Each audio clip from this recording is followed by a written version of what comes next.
Hey man, it's me, Kevin Smith, Silent Bob from all those Jay and Silent Bob type pictures, man. And I'm breaking the silence to tell you that you're listening to the Buff and the Blazer podcast with Drew and Toddo. Enjoy the show, kids.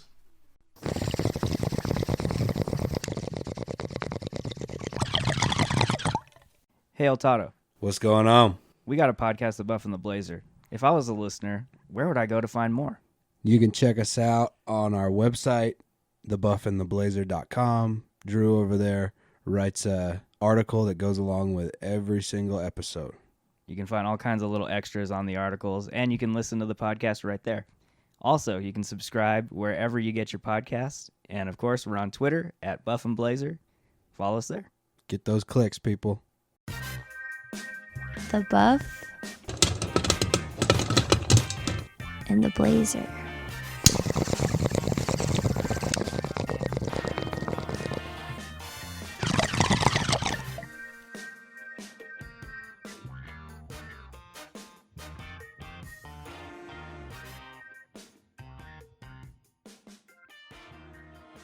Welcome to episode 65 of the Buff and the Blazer podcast, the show where we break down, discuss movies, old movies, new movies, everything in between. I'm Drew, and as always, I'm here with my good pal, Mr. L. Toddo.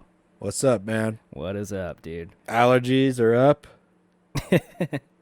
Yeah, it's that. I fucking hate that kind of time of year in the spring. Fun movie feelings are up. Love it, yeah. Enough of the freaking bummer Oscar winners. Yeah, we got a nice little change. I think we're going back, though, right, next week? I can't remember what's up for us, but at least this week we got a bit of a breather. We're going to be discussing Godzilla vs. Kong, directed by Adam Wingard. And this movie just released this weekend, actually on Wednesday this week on HBO Max. So it's another one of Warner Brothers' big blockbuster releases for the year. It's big. And yeah, I think big's a good word for this film. It's massive. Let's just jump right into it, man. What did you think about Godzilla vs. Kong? It was exactly what I wanted after all the heaviness we've done this year so far. I wanted like cheesy monster movie. I didn't have much expectation of it from storyline or any of the actors or anything. I just wanted to see some epic monster battles, and it totally delivered on that side. Yeah. And I was giddy like a school kid watching all the monster battles. It was sweet. I had a blast watching it. All right, cool. Yeah, but I don't know much about this universe. You know what? I'm going to just say this right off the bat. I've seen a couple of the films in this MonsterVerse, not everything, and I'm definitely like Godzilla or King Kong is not really my jam. I'm like loosely familiar with the storylines, kinda, but it's been a while since I've seen like some of the ones. I think I watched the last one I saw was Kong Skull Island. I watched that one, but there was like two Godzilla films. I think I might have watched the first one. I can't remember which one it was, but yeah, like I watched the one that had Bryan Cranston in it. Yeah, same. That was the one I saw. Yeah, and that was a decent one too. I mean, I think everyone just wants to see big, like, monsters wreck shit. And that's what these movies are all about. That's what's fun about them. And so, yeah, I definitely came into the film, like, looking for something like that. And they totally delivered. And there was a point there where I was like, are they going to show enough of this, like, battle between these two monsters? And you definitely, like, the whole last, 45 minutes of the film is that. So it's pretty fucking sweet. And I liked how there was kind of, there is, like, sort of a winner in this battle. More or less, like someone does come out winning, I think. And that was kind of cool because I thought it was going to be like the standard. What was the last like big versus film? I have no idea. I'm trying to think like, well, I mean, maybe like monsters anyway. Or I think Predator versus like Alien or something like that. That's an old one. You have like Superman versus Batman. Anytime you got these like really iconic different characters facing up against each other, it's usually like it's evenly played. And no one wins, but I'm glad there was kind of like a winner in this one, more or less. Yeah, so we're gonna have to do no spoilers and hold back because. And I say that too, like I know there's been interviews, like tons of interviews with this director, and he's already said that like someone wins in this movie. Yeah. And, so we can at least confirm that, but we won't say anything more than that. But so yeah, like I think it was a super fun watch. The plot was like bonkers. It's like crazy, stupid, but like literally the title of the article, I think I called it "Crazy, Stupid, Fun" or something like that. Yeah. And that's what I think the best way to describe what this movie's all about. Yeah, I don't think a lot of people are watching this for like deep character development and complex storylines, you know? No, but it did have some good acting though. I was surprised. Like, not that, we don't expect good acting from like Millie Bobby Brown or anyone else, but I was surprised at like some of the performances in this film. Some of them were really moving to me, I think. And I wasn't expecting that. Yeah. All right. We'll get into that at character. I liked one performance maybe really well, and that maybe two, but I thought most of it was pretty bad. All right. So how do we want to navigate story this time? So we're going to avoid spoilers, obviously, because this is like brand spanking new. I guess, let me ask you this. Let's start off with this, right? So this is like a MonsterVerse film. So this is kind of like the culmination of, I think, 3 or 4 movies, like 2 Godzilla films and I think 1 King Kong film, if I'm not mistaken. Are you familiar with any of those stories at all? Stories, no, but I think I've seen the movies. Okay. But I don't ever pay attention to storyline in movies like this. Yeah. So I wasn't aware that they were part of like the same ilk, or like they're kind of like the same. Yeah, they have like similar origins. Yeah, origin stories. Like they share that. I wasn't aware of that at all. I thought they were just 2 separate monster movies. Yeah. Okay. In totally different worlds. Oh, okay. So you didn't know that they were from like the same movie universe, is what you're saying? Yeah. Yeah. Okay, I get you. So like I thought they were gonna have to do a bunch of hurdle navigating and tying them together. Yeah. I thought that was gonna be a big issue, but like right when the movie started, it was like apparent that oh yeah, they know each other and they came from the same place and all this stuff. And at that part of I thought like half of the movie was going to be just 2 separate movies, one with Godzilla and one with King Kong, and then somehow they collide. But they're directly interwoven right from the beginning in this. Yeah. Yeah. So that caught me a bit off guard. Have they ever fought in the past? There was in movies? Yeah. So there was actually a Godzilla versus Kong movie from the 60s. Okay. So they've put them together before, but like you could imagine that film, it's like 2 dudes dressed up in like suits fighting each other in slow motion. It's like that'd be fun to review. I'm not like super familiar with the history of Godzilla as a character, so I don't know when the 2 started to merge. Definitely like this cinematic universe thing, it was like the culmination of that, I guess. Which is interesting. Let's talk about their origin a little bit, because that was that part of the storyline. Yeah, I had a lot of problems with that. Like, okay, and not that I was trying to like sit there and nitpick plot all day, but I'm like, okay, they make a big deal about got to get to this place in the center of the earth where these creatures spawn from. And it's never been done before because the atmosphere, the pressure to get there is like beyond limits that we can even imagine. And anyone who's even tried has just been crushed to death. The gravity inversion. Yeah, the gravity inversion. What the hell does that even mean? Like when they're down there, gravity flips, right? I guess. Once you pass, as you're going into the earth, once you pass a certain level, everything reverses. I guess. And then you start, I don't know. Yeah, so it looked completely fine to me down there. I don't know. And then down there. Yeah. But there's like a zone in the middle. But did you notice? Never mind. That's going to give away stuff. It's a spoiler? Okay. So here's the thing. So I don't even know if this is really a spoiler, but obviously they get there, okay? And if you expect them not to get there in this film, then what are you doing? But they get there, and then they all just like walk out of their ships willy-nilly, and the gravity thing and the pressure is like not a problem anymore. Like, and they're even walking around without like any kind of oxygen or helmets or anything. Like everything's fine. And they like build it up to be this like impossible place to get to. And once they're there, it's like, oh, it's fine. I wouldn't say it's all fine. But like I said, not that I cared. I was just like, that's a plot hole, I think, and I don't really care about it because I didn't come to the film trying to pick up on plot points. Well, I think they're trying to grab all of like the History Channel nerds that believe in all these wacky theories. That's why they like threw the hollow earth theory into this. Is that an actual theory too? Oh, yeah, dude. There's like Seriously? full episodes with dudes with crazy hair talking about it on History Channel. You're kidding me. So that hollow earth thing, that's an actual thing. Oh, yeah. I think there's like... That's amazing. Yeah, there's a bunch of rabble about it. Okay. All right, so I wasn't familiar with that at all. So I guess hollow earth is a thing. Okay, yeah. So it was suggested by someone in the 17th century, hollow earth. That is true, man. So they just build on that.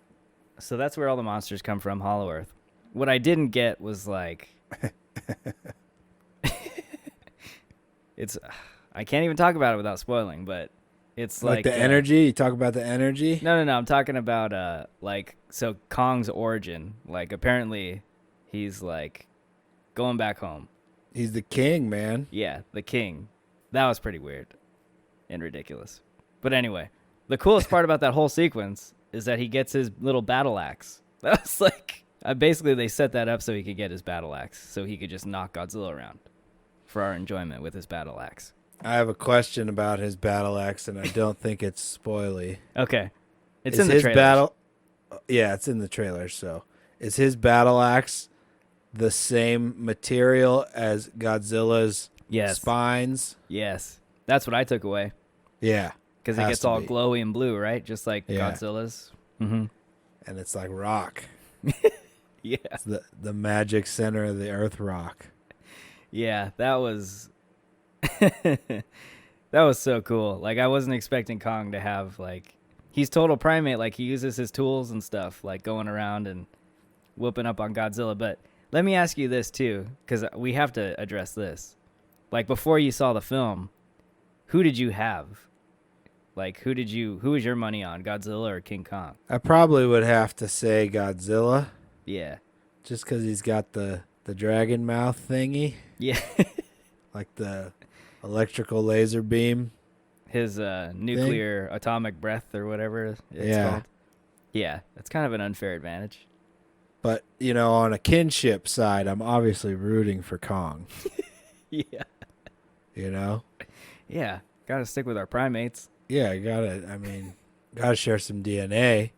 Yeah. Good amount with him, so. And the other thing I was actually surprised with is I felt like this film more than anything was a King Kong movie more than it was a Godzilla film. Agreed.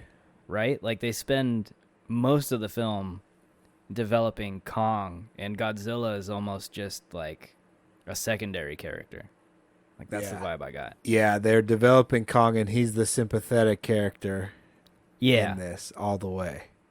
Right. The way they sort of start the film out is like Godzilla is the one. Godzilla's sort of the antagonist in the beginning. Yeah. And that's what confused me after watching the Godzilla film was that he's not so much, he's kind of like a friendly, I guess. Like he leaves people alone, but in this film they sort of paint him more as like the antagonist, but that you end up finding out what that's all about as the film progresses. But yeah, Kong is like, they totally make you feel sympathetic towards like Kong. You develop this, the audience is definitely more connected to Kong, I'd say, in this film than Godzilla. Yeah, poor dude is all trapped up in Truman Show style place. Yep. You feel really bad for him in like the whole ship sequence. Yeah. You feel so bad for him the whole time. Dude, I wanted to see him like surf one of those carriers like right into Godzilla. That would have been sweet. Yeah, just like create a fucking tsunami and then ride it into Godzilla's face. We almost get that, but not really. But yeah, we get a little bit of action early on, and I thought that was a really cool like setting up of their big fight at the end. Like you get a little bit of a taste in the beginning. Yeah, you get it's like first round. Yep. Kind of handicapped, it's in the water. Yeah, Kong's at a total disadvantage. And apparently he can swim, because apes can't swim. Yeah. They're too heavy. bones are too dense. Oh shit. And they don't have enough body fat, so they just sink. Yeah. But Kong ain't no normal ape. No, not really. And then I guess we can talk a little bit about The super cheesy side of the story. Yeah, I guess. So like, let's break that down a little bit. So what are you referring to exactly when you say the cheesy part of it? So there's like a whole conspiracy theory angle to this movie that goes along with the Hollow Earth stuff is kind of separate from this podcaster guy who works for, what is their name? Oh, yeah. The name of the evil tech company. Oh, God. See, It's that's something really cheesy, like Alpha Max or something. yeah, something like that. Let's just call it that. He works for Alpha Max. And he's suspicious that this company he works for is being evil and creating evil technology, and he's going to uncover it all. So there's that whole kind of conspiracy theory, wacko angle to this movie, and then that's where Millie Bobby Brown's character is kind of wrapped in a little bit. Yeah.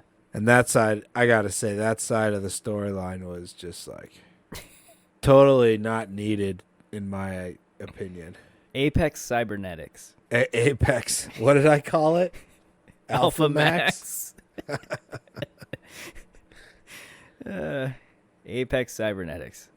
So, I didn't enjoy that storyline at all, kind of the parallel storyline that meets up with the main storyline. Yeah, and that was more so it played into Godzilla more, right? Like that part of the plot? I believe so, yeah, because he's... Well, fuck, we can't say that. Well, we'll just say it has to do with Godzilla's involvement in the story. Yeah, whatever these folks are doing has pissed off Godzilla. Yeah. So there were two other things that I had problems with because you just reminded me. So, whatever Apex Cybernetics, they're developing a little something that we won't discuss. It is cool when it finally It's gets super revealed. cool. You'd have to slave drive every single person on this planet to develop something like that. And Might be. You'd be sucking resources, all the resources you had to develop something like that. So that was one issue I had. But, I mean, like I said, this whole plot line's wacky. And I get it. But it was, super fucking cool. And then I have to mention that, actually, no, I'll save this once we get into character. So I'll save this for character. But I have something to say about a specific character. But yeah, I wanted to ask you about where this film ends. I know we're kind of like rushing to the end, but I think it does have a pretty definitive ending for the most part. And forget about like believability and like predictability. There's no point, dude. Right? But like, was it satisfying for you? Yeah, it was actually. Okay. I liked the ending. I don't want to give too much away, especially because there's like a fairly big curveball at the end of the movie, and we don't want to give that away at all. Yeah.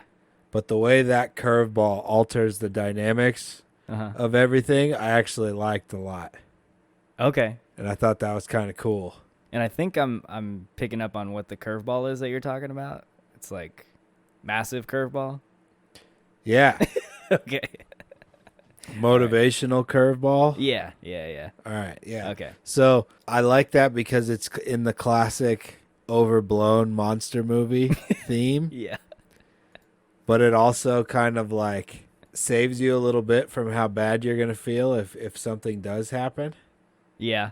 Okay, let's go. I want a hypothetical question. All right. If either of the characters Uh-huh. end up with like their head ripped off and just dead on the ground, would you be stoked on that? I'd be stoked because that would be Okay. something I wouldn't see coming at all. Okay. Because I totally sat into this movie going, all right, they made this movie because they want to make a ton of money. Like, because everyone wants to see this battle. And then, two, like, if they were to do something like that, they just killed it for themselves. Like, they cut off, Godzilla versus Kong 1, 2, and 3, like, or any kind of sequel. And, yeah, that would have been ballsy. That would have been really cool if they did something like that. But there'd be a lot of unhappy people, I think, if you were to do that. Yeah. But I think they got as close as they could have gotten to that. Okay. Without Yeah, getting fair there. enough. I thought they were going to go full on, like, they fight for a little bit, and then they become friends and everything's cool. Like, Yeah. I mean, not necessarily like that, but I thought they were gonna go full on that way. And Okay, so it landed kind of in the middle. sort of, yeah, like Yeah. in between, I guess.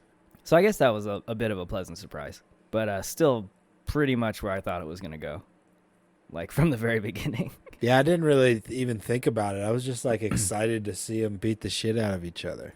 Yeah. And so, like, I will say this, Man of Steel, which is like the most recent standalone Superman movie we've had. I think that came out in like 2013, 14. I can't remember. You got Superman fighting another like super villain with his same powers, like downtown Metropolis, and they're just wrecking shit, like buildings collapsing and stuff Yeah. and all that. And I remember there was a lot of backlash from like fans of the character. They were like, Superman would never have fought like that and killed thousands of people, like just letting buildings fall and stuff like that. And they address it a little bit in this movie because they're fighting like downtown Hong Kong, right? Yeah. Like right in the heart of the city, like literally in the heart of the city. Yeah. Like Kong swinging off of like It's skyscrapers. like and parkour. stuff. Yeah, exactly. Kong parkour. And I think there was like a brief second where they're like, we have to evacuate the city, and they show like people leaving. Yeah.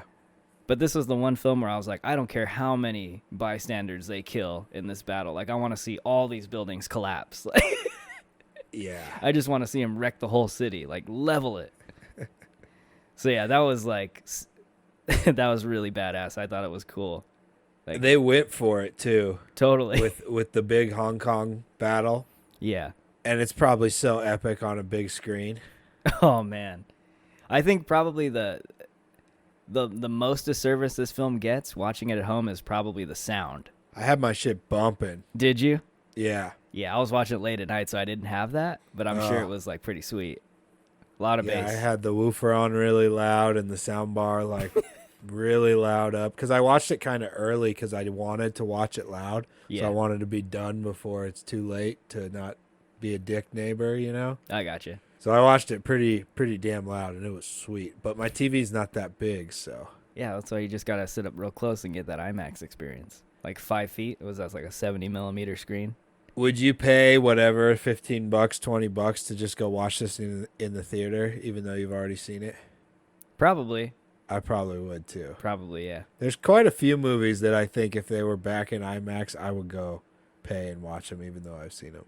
Yeah, same. I think this is definitely like an IMAX worthy film for sure. It's massive. Like I could picture the city stuff would be cool in IMAX, but like that whole ocean sequence in the water, that would be that sequence was pretty awesome. yeah, that was one of my favorites. So yeah, so the ending pretty much landed where you thought it was gonna land, just like me.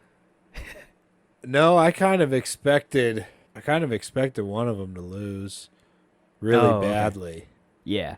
like what I asked about. Mm-hmm. In that fashion though, like definitive, like No, maybe not head ripped off, but like definitive. yeah. Okay, I get you.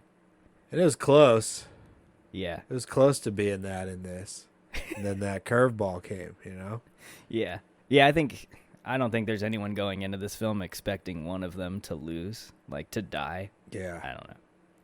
That's just me. But yeah, let's move into character now. I think we did as best we could without spoiling any of that story. So let's get off of it before we do. Let's talk about the cast of this film. I guess let's start with who do we want to start with? We got these films are they have some pretty well-known actors in them. Like Skull Island had some big named actors. This one maybe not as many. Like with the two stars are probably Millie Bobby Brown and then maybe Alexander Skarsgård. I guess. Nathan Lynn. But like for me anyway, the biggest name in here was probably Millie. Yeah, and she's all right. Her character is in that, like I said before, that whole side of the story didn't really have me that interested. Yeah. But I will say Brian Tyree Henry Oh, I love as Bernie, he was the one performance that I actually liked a lot. Okay. I thought he did a good job of the crazy conspiracy theory nut, you know? Yeah, I enjoyed him a lot in this movie. And then Julian Dennison was back. Yeah. We did, haven't seen him for a while, but it was yeah. cool to see him. He was kind of a little bit of some funny moments, slightly funny, not super funny. Not super funny, but yeah. It was it was cool seeing him in another film. We did Hunt for the Wilder People a little while back. He does what he does. I thought he was really good. I have to say, I didn't think Skarsgård was that great. I didn't think Skarsgård was all that great Okay, either. cool. Yeah, and I think that's just his style. Like he's kind of like that in a lot of the films he's in. He's definitely not like A-list level talent. But I thought for this film, no one's gonna criticize him and be like, "Man, you suck in this movie." I thought it's just not that kind of movie. I feel bad for the actors in a role so cheesy. Yeah. So I don't really hold it against them. Right. Because you can still say, like, I was in freaking Godzilla movie, which is awesome regardless of your character. Mm-hmm. Yeah. Let's see. We got Rebecca Hall. She was like another sort of main character in this film. And I don't think she was in any of the previous ones, if I remember correctly. I don't know. But yeah, for me anyway, she's kind of like one of those recognizable faces. Like you're like, I've seen her in something and I can't remember. But yeah, I'm definitely familiar with her. I just like, I couldn't tell you off the top of my head like her filmography. But again, not like a super A-lister or anything. And then for me, I think the performance that I enjoyed the most was Kaylee Hoddle. And so she's the little girl in the film. Yeah, and I thought that's where all the heart of the movie is. Yeah, any kind of heart or emotion comes from her, like in this movie. And she has a really important role with like Kong's development and kind of the connection the audience gets to Kong. It really goes through her. And her background's super interesting. So she's deaf and she comes from an all deaf family.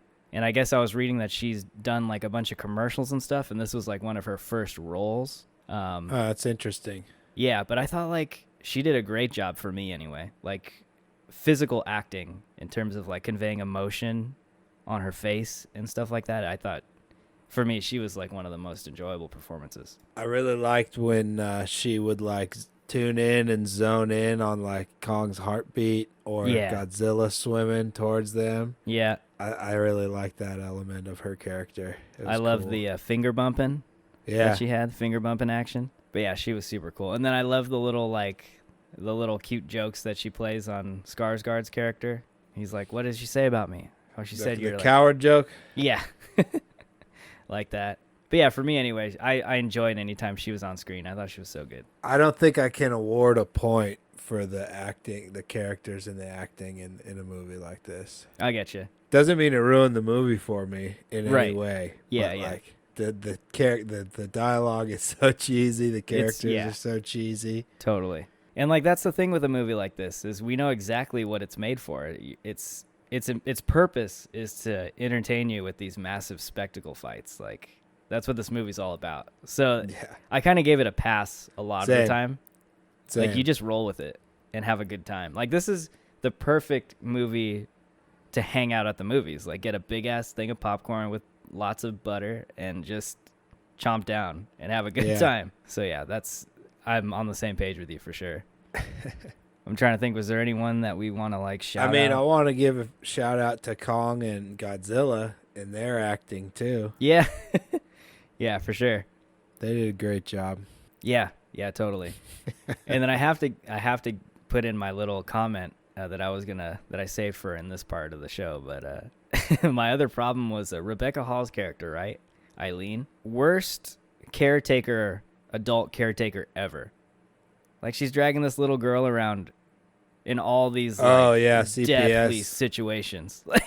CPS need to take that girl away from her. Yeah, for sure. Like she's like, you can come hang with us on this Navy destroyer while we ship out Kong, and they have this massive battle with Godzilla in the water. We'll take you down to the hollow earth and just have you hang out. It's all good. It's all good. We might not come back, but it's all good. We'll have a good time. We're together. Yeah.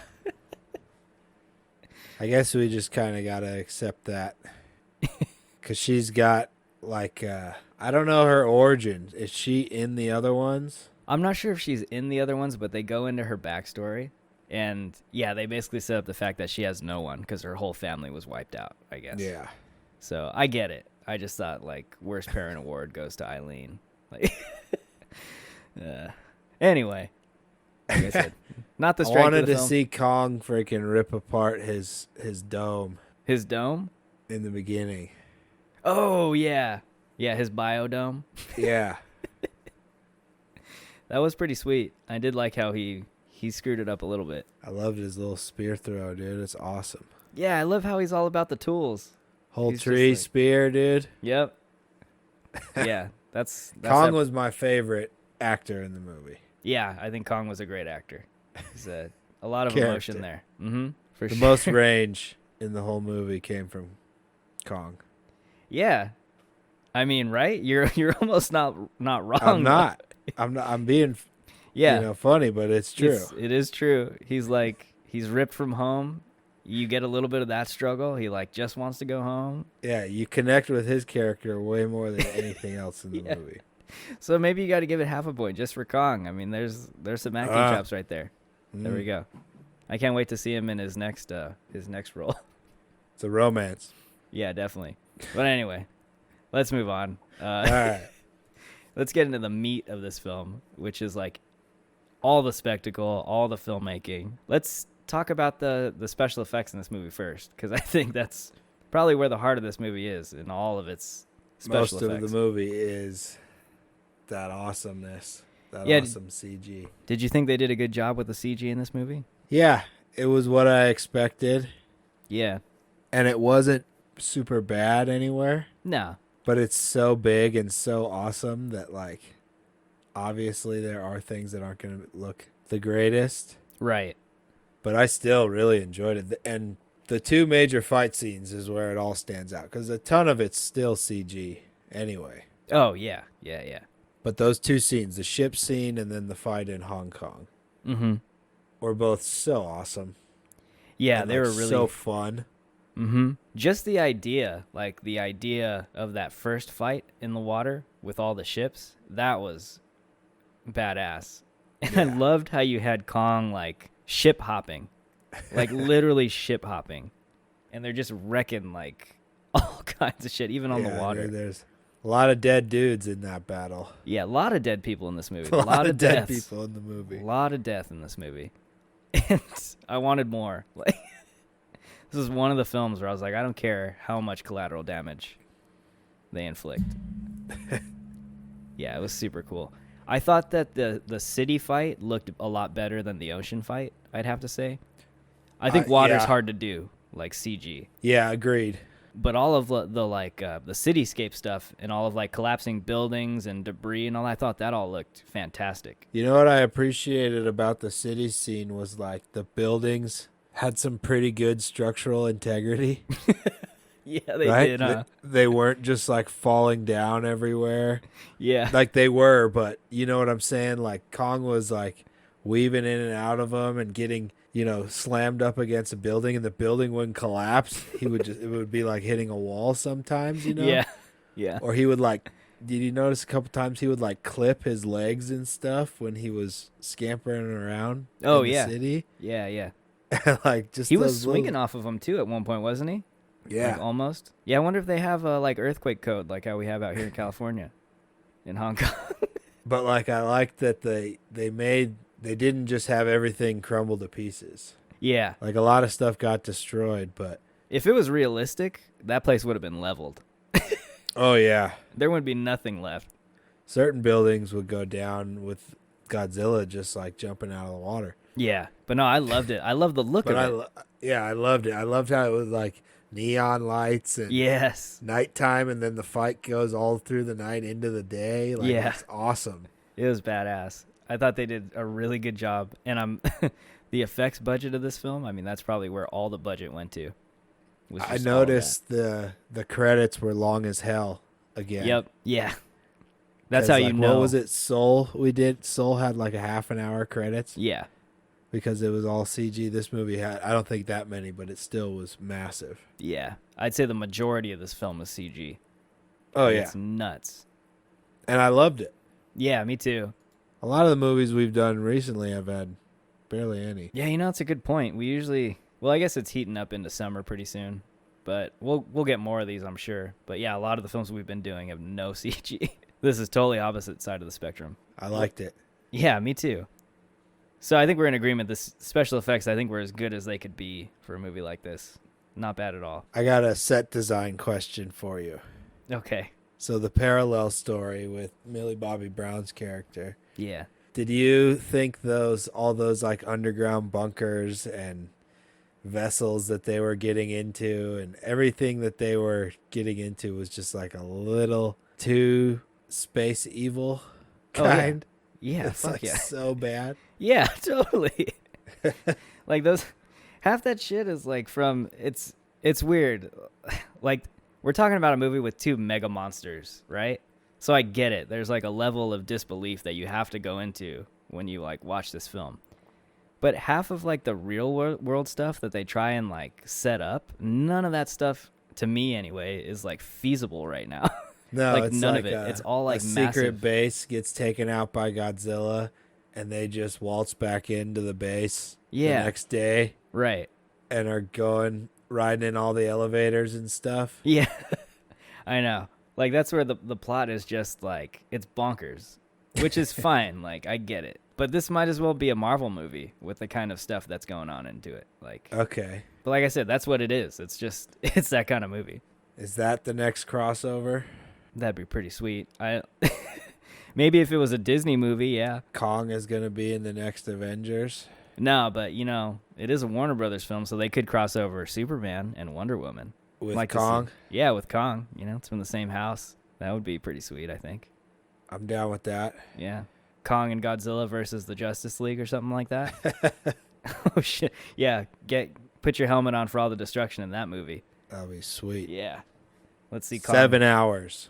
Yeah, and a 7-hour Zack Snyder cut. Yeah. That's what I'm talking about. That'd be sweet. Would you ever do that movie? Would you ever do that film? Watch it? A Justice League 4-hour cut? I mean, I don't know. I don't want to, but Gal Gadot's in it, so Gal's it has in it. my attention. And she's good. Yeah. I think we're going to watch that Suicide Squad movie because Margot's in it. We're definitely doing Suicide Squad. I got no desire to watch that, but hey. See, that movie, I know we're on a bit of a tangent here, but I got to just put this in here. That movie, I think, would be up your alley because it knows that it's ridiculous, and it plays into that. Like The first one, I've seen like clips of here and there. That one I took didn't- itself too seriously. Didn't like it. I just Yeah. like Margot. Mm-hmm. Yeah, this one I think is going to be a little different.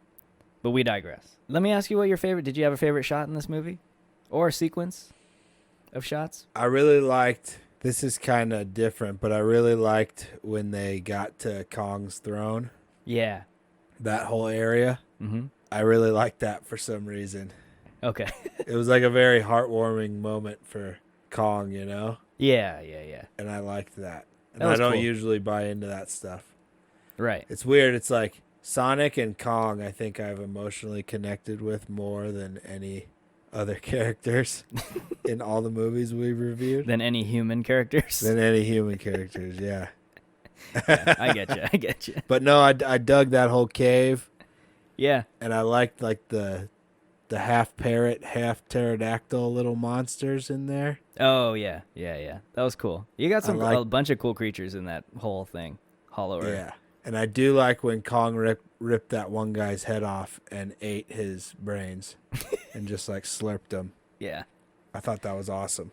Yeah, that was really cool. It was like Kong chugging a beer when he gets back home. Yeah. Chugging a beer. Yeah. That's like Kong crushing a can onto his forehead. Yeah. Yeah. That's what that is. I think for me, a lot of my favorite shots were the ones in downtown Hong Kong. And I loved when you get the battle axe to the head Yeah. moment where he's like deflecting Godzilla's what is that even? It's like radioactive breath or something. I forget what it's called. But anyway, Magic yeah. rock breath. That whole sequence was super cool. And then I loved the POV like shots whenever Kong would charge Godzilla and you're Yeah. like behind his fist. Yeah. That was super cool. It's like you were front and center at the fight at all times. It was super cool. And they really beat the shit out of each other. They did, like, they weren't shy about actually showing like fist to the face. And did you notice the Mel Gibson shout out when Kong popped his shoulder back into place? Oh, was that what that's supposed to be? Don't you remember Mel Gibson does that in that one of the Lethal Weapon movies? Yeah. He does it like on a dock or something, on a pier. Oh, okay. I see. Yeah. Yeah. You think that was like a direct shout out? It's like, hey, Mel. Maybe it's the same thing. But I love that. Maybe. Yeah, maybe. But no, those were some of my favorite shots in the whole movie. I really liked when Kong pulled the sneak attack too, when he hid on the really high skyscraper. Oh, yeah. When he like hid from Godzilla. Yeah. And then came, it was like a UFC fight, dude. It was awesome. Yeah, like he was on the ropes a little bit, right? Yeah. For sure.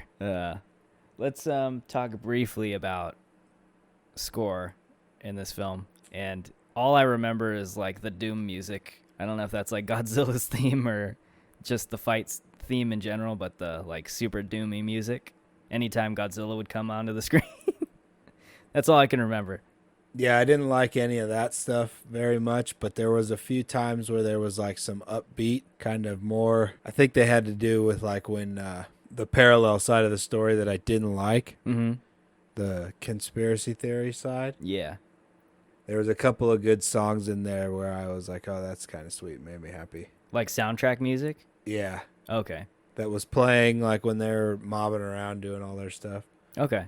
And I think there was like a funny moment with Kong and music, but I can't remember what it was. Oh, yeah. They had some like interesting like music going on to like juxtapose the scene. Like I'm trying to remember the final song that gets played when Kong's chilling. But it's like an old 70s song or something like that. Yeah, there was a couple of times where I was like, oh, I like that a lot. Yeah. Yeah, that was cool. I like that. And then all like the cheese, I didn't like the cheese very much. Yeah, we're not big fans of cheese. But anyways, it was kind of, I wasn't super into the score of this movie. No. What'd you expect though, right? Right, exactly. Well, how did we do? With the non-spoilers? Did we spoil too much? I don't think so. I mean, if anyone's listened and seen the movie, you'll know we didn't. There's a monstrous thing that we've talked our way around the whole time. Yeah, monstrous. Monstrous. So, yeah. All right, well, let's wrap up here in a bit. Let's get into our love-hates, and we'll start with you, man. I loved Kong. Yeah. How could I you loved not? his whole arc. I loved his struggle. I loved his redemption. I loved his little bit of homecoming. His acting chops. His sea legs. Yeah. He was my favorite. Yeah. And what I hated was like all of the cheesy plot around everything. Yeah. I could have done without any of that and just seen them. Like here's an alternative idea. You could have just opened the movie with Kong the same way. He wakes up and takes his shower in the waterfall and is cruising around, Yeah. And then he comes out to his beach or whatever, and Godzilla's like laying there, lounging on the beach, and then they just fight for 2 hours and tear up the island. Yeah. You didn't need any of the plot, and I still would have enjoyed it just the same. That's a scary point. That's totally true. I could have done without any of the plot. Yeah. Didn't care. Just want to see him fight. I think you're right. And I think there's a majority of people that think exactly how you do, including me. So I will say that what I loved about this movie was the like unshameful use of just massive destruction and like collateral damage. Like, yeah. I wanted to see shit wrecked, and you definitely get that in this movie. And so that was a lot of fun. And I love how, even though the plot is ridiculous and it has a bunch of holes, in my opinion, you can sit down and watch this and enjoy it and not have to care about that. Because the filmmakers know exactly what you go there for in a movie like this. And it's just to see all of this massive stuff going on. And that's kind of freeing, I think, for a movie sometimes. Because, at least for someone like me, the way I watch movies, and I think it's starting to rub off on you a little bit, but like you start to like pay attention to certain things a little bit more than when you would just go and watch for fun. Not that like we do this for work or anything, but like you go in a little bit more critically. And I love movies like this where you can go in and have a good time, and that in itself is good enough. And like I think this movie holds a 76% on Rotten Tomatoes right now with the critics, and that's kind of shocking to me. Yeah.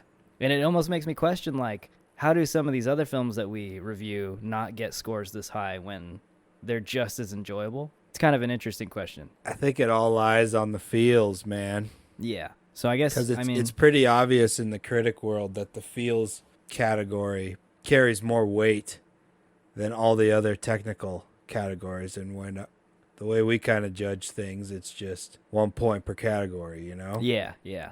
So, and that's maybe the answer in itself right there, because the emotional side is unquantifiable. Right. But see, what's funny is we're joking about how Kong gets the best actor award in this film. And I think without that, I think he's definitely developed to a point where you care about him in this movie. Yeah. And like, he's all CG, he does not exist. So I think just having that element in this film is a win. And I think that probably has a lot to do with some of the positive reaction this movie's getting. It's like when Planet of the Apes, I haven't seen all of them. There's a shitload, but I remember, I think it was the one with James Franco where like Caesar becomes Caesar or something. Mhm, Yeah, mhm. Is that one? Yeah, I think so. I If I had remember the same, correctly. you know, I had like tons It's so of funny too, those Planet of the empathy. Apes movies. Like, there's so many of them. I'm just like, ugh. But I don't know, the CG with primates, there's some type of hack there into the human Yeah, empathetic button, right. dude. for sure. No, I totally agree. So yeah, that was my love. I love wrecking shit. And then my hate is like just all the little nitpicky things with like ridiculous storyline. Like, I don't know. And then my big gripe is, yeah, the worst mom of the year award, Eileen. I was just, every time I was like, you leave that little girl at home where she belongs. Like, keep her safe. You keep, That's so funny because you like have a lot of little kids in your family. yeah. So And I don't at all. That thought didn't like cross my mind once. Yeah, I guess that's a good point. Just the whole time I was like, call CPS, man. Like, this is the worst. And she was like my favorite character in the movie. But yeah, so I guess that was my huge gripe of the movie. CPS was not called out. I'm a little disappointed in the security at these highly secretive facilities. Yeah, right? I didn't even talk about that. That was a whole other thing. It's like, yeah, just let's sneak around a little bit and we'll just hide behind this corner and it'll all be good. Do you notice like when they would like get into somewhere, there was like people in there? Yeah, yeah. You know, and it's like, oh, they didn't even notice that there's people in there. Yeah. And then when they get to the super top secret area, it's Yeah. like just waltz right in and walk right up to it. Yeah. Apex Cybernetics got it going on. They need a better security team. They're got too much of their eggs in one basket. All right. Well, let's slap our score onto this thing Okay. and let's get our score out there. So, I'll go with go you again first. first, I yeah. think you went first last week. yeah. So, story, I'm going to give it a half for because I connected with Kong's arc. Yeah, you raised me on that too. So, I'm going to give him a half. And all the characters and stuff, I wouldn't give a point to at all, Yeah. except for Kong.